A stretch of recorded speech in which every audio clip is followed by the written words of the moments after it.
আসসালামু আলাইকুম। হাফজালি service point থেকে আপনাদের স্বাগতম।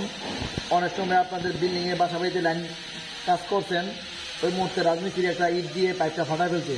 তো ওই মুহূর্তে আপনার সকেট নাই, কিন্তু 100 ইঞ্চি পাইপ আছে, সিপিবিসি পাইপ। তখন আপনি সেই পাইপটা দিয়ে কীভাবে জোড়াটা দিবেন সেটা দেখতেছি।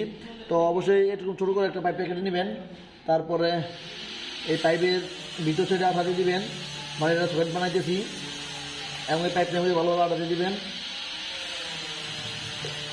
এরপরে এটাকে ভালোভাবে চাপা দিয়ে একদম লাগাই দিবেন, একটু বাইরে দিবেন যে পরিমাণ দরকার। বা সকালের একটা কাজ হয়ে গেল। এখন আপনি এই পাশে লাগাই দিবেন, আবার ঠিক সেইভাবে আঠা দিয়ে দিবেন।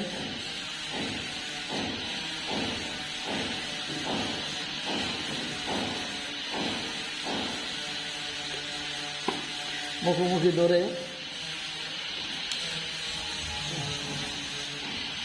বাস দেখেন রাজমিস্ত্রির পাইপটা ফাটাই ফেলছিল, কীভাবে 100 ইঞ্চি সিপিবিসি পাইপ দিয়ে সিপিবিসির মধ্যে লাগাই দিলাম, সকেট নাই, কাজটা হয়ে গেল।